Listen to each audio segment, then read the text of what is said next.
আসসালামু আলাইকুম সবাইকে। আশা করি সবাই ভালো আছেন। আজকে আপনাদের সাথে আমি শেয়ার করব আমাদের স্কুলের পিকনিক অর্থাৎ বার্ষিক বনভোজন।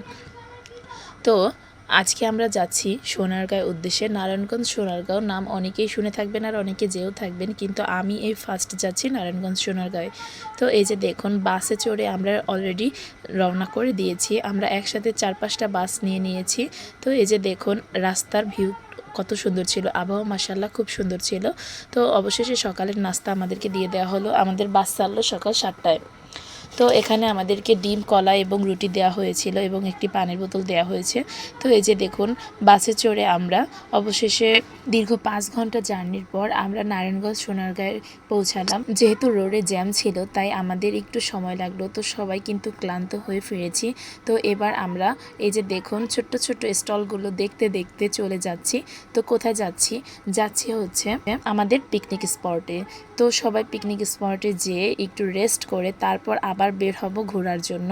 তো এখানে আমি স্টলগুলো দেখছিলাম, সব জিনিসই মাশাআল্লাহ এত বেশি সুন্দর ছিল, প্রত্যেকটা জিনিসই আমার কিনতে ইচ্ছে করছিল। তো এই যে দেখুন, কিন্তু এখানের প্রাইস ট্যাগটা একটু বেশি ছিল। তো সব কিছু দেখতে দেখতে আমরা আমাদের পিকনিক স্পটের উদ্দেশ্যে চলে আসলাম। তো এই যে দেখুন, এটা হচ্ছে আমাদের সেই কাঙ্ক্ষিত জায়গা। খুব বড় একটা স্পেস ছিল, এখানে বাচ্চাদের খেলার জায়গাও হয়েছিল এবং সাইডে একটা পুষ্কুনি থাকায় ওরা অনেক বেশি এনজয় করেছে। তো এই যে দেখুন, এখানে আমাদের আজকে সারা দিন কাটবে। তো এখানে স্টুডেন্টদের নিয়ে আমরা আবার চলে এসেছি রেস্ট করে। এখানে আমরা সিরিয়াল ধরে দাঁড়িয়ে আছি টিকিট কাটার জন্য, কারণ সোনারগাঁয়ে ঢোকার জন্য প্রথমে টিকিট কাটতে হবে। তো অবশেষে আমরা টিকিট পেলাম এবং সোনারগাঁয়ে ঢুকলাম। তো ঢুকলেই প্রথমে আমাদের বাচ্চাদের সামলানোর জন্য এক সাইডে নিয়ে আসা হয় এবং এদের সিরিয়াল করে সব জায়গা ঘুরিয়ে দেখানো হয়। তো আপনারা যারা সোনারগাঁয়ে এসেছেন তারা তো জানেন এই এরিয়াটা কতটা বিশাল। আর এই যে বাড়িটা দেখতে পাচ্ছেন, এটা হচ্ছে ঈশা খায়ের সেই বাড়ি।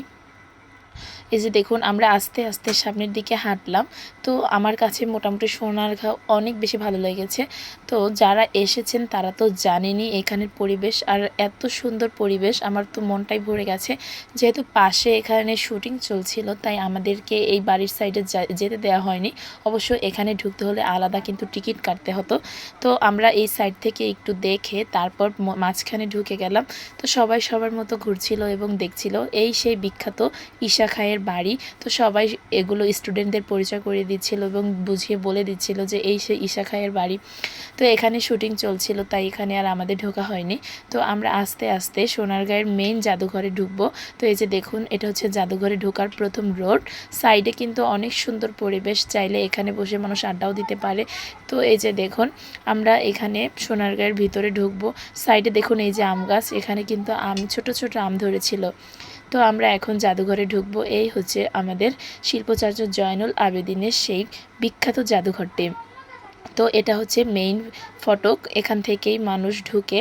এই যে দেখুন, সবাই আমরা এখান থেকেই ঢুকেই প্রথমে এগুলো দেখতেছিলাম। পুরনো অনেক ঐতিহ্য জিনিস এখানে ছিল, সবাই সব কিছুর সাথে আমরা ছবি তুলছিলাম এবং বাচ্চারা খুব বেশি এনজয় করছিল। তো এই যে দেখুন, একটু জায়গায় পাচ্ছিলাম না ছবি তোলার জন্য। তো এগুলো সব কিন্তু শিল্পাচার্য জয়নুল আবেদিনের তৈরি করা বা আঁকা ছবি। তো আমরা সব ঘুরে ঘুরে দেখছিলাম। তো এই জিনিসটা কি, কে বলতে পারেন অবশ্যই কমেন্টস করে জানাবেন। তো আমরা সব কিছু ঘুরে দেখছিলাম, পুরনো দিনের সব জিনিস এখানে তুলে ধরা হয়েছে খুব সুন্দরভাবে। আপনারা যদি আপনাদের বাচ্চাদের বা ফ্যামিলি নিয়ে এখানে ঘুরতে আসেন, আশা করি তাদের মেধা অনেক বেশি বিকাশ পাবে, কারণ এখানে অনেক জানার কিছু থাকে। তো সবাই আমরা এগুলো দেখছিলাম এবং ছবি তুলছি, ভিডিও করছি, সবাই যার যার মতো ঘুরে ঘুরে এগুলো দেখছি। যেহেতু এটা একতলা, দোতলা, তিনতলা এরকম ভাগ ভাগ সেকশন আছে, তাই আমরা সবগুলো সেকশনে ঘুরে ঘুরে দেখছিলাম। এটা কি কেউ বলতে পারেন? এটা নাকি হচ্ছে পুরোনো দিনের সিন্দুক। এত বড় সিন্দুকে তারা গয়না রাখতো, এত বড় সিন্দুক আমি আমার লাইফে এই প্রথম দেখলাম। তো এই যে দেখুন, পুরোনো দিনের যাবতীয় সব কিছুই আপনারা এখানে দেখতে পাবেন। তো এখানে একটি ছোট্ট ঘরের কাঠামো আছে, যে আগের যুগে কীরকম ঘর থাকতো, দেখুন কত সুন্দর এই ঘরগুলো। তো এখানে এই যে দেখুন, তো সব কিছুই ঘুরে ঘুরে দেখছিলাম, এত তো ভিডিওতে দেখানো সম্ভব না। তো আমরা সব তালায় তালায় যেয়ে ঘুরে ঘুরে সব কিছু দেখছিলাম। তো নকশি কাঁথা থেকে শুরু করে এখানে যাবতীয়, একদম যাবতীয় সবটাই ছিল। তো আপনারা যারা সোনারগাঁ এখনও যাননি তারা অবশ্যই সোনারগাঁ ঘুরে আসবেন এবং আপনাদের মেধা বিকাশ করে নিয়ে আসবেন। তো এই যে দেখুন, চিত্রগুলো এত সুন্দর ছিল। একদম বাস্তব জীবনকে এই চিত্রের মাধ্যমে তুলে ধরা হয়েছে। এখানে মাটির তৈরি কিছু আসবাবপত্র ছিল, এগুলো কে কে চিনেন কমেন্ট করে জানাবেন। তো এখানে এই যে দেখুন হাঁড়ি থেকে শুরু করে মাটির বিভিন্ন রকম জিনিস ছিল।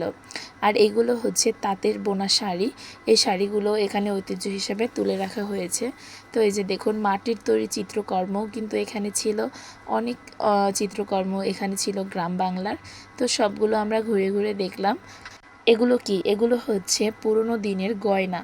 তো এরকম গয়না নাকি পুরনো দিনের মানুষ পরতো, আর এগুলোকেই স্মৃতি হিসাবে ধরে রাখার জন্য এই জাদুঘরে সংরক্ষণ করা হয়েছে আশা করি। এই যে দেখুন গয়নাগুলো দেখে আপনাদের কেমন লাগছে? কোমরের বিছা থেকে শুরু করে কঙ্কর ইত্যাদি এখানে ছিল। এখানে কিছু বাদ্যযন্ত্রও ছিল, এগুলো দিয়ে পুরনো দিনের অনুষ্ঠান করা হতো মনে হয়। এই যে দেখুন সব রকমের বাদ্যযন্ত্র ছিল। তো আমরা সবটাই ঘুরে ঘুরে দেখছিলাম। অবশেষে সবটা ঘোরাঘুরি করে একটু বাইরে বের হয়ে এখানেও আমরা ঘুরতেছিলাম। এই যে দেখুন এখানে কিন্তু চার ছিল। আমাদের বরিশালের ভাষায় এটাকে চার বলে, কোন দেশের ভাষায় এটাকে কি বলে অবশ্যই কমেন্টস করে জানাবেন। এখানে এই যে দেখুন বাচ্চারা এটা নিয়ে দুষ্টুমি করছিল। তো এই চার পাড়াতে কে কে ভয় পান কমেন্ট করে জানাবেন। তো সাইডের এখানে আমরা কিছু ছবি তুলে নিলাম। তো এই যে দেখুন এখানে সবাই দাঁড়িয়ে একটু ছবি তুলে নিলাম। আমার সাহসী ম্যাডাম তো সেই চার দিয়ে একদম জুতা পায়ে দিয়ে এপারে চলে আসলো, কিন্তু আমার এত সাহস নেই, তাই আমি এইটা দিয়েই চলে আসলাম। তো এখানেও অনেকটা বিশাল এরিয়া, এখানেও অনেক ঘোরার জায়গা। তো এখানে আমরা একটু ঘোরাঘুরি করি, তারপর আবার আমরা আমাদের পিকনিক স্পটে চলে গেলাম।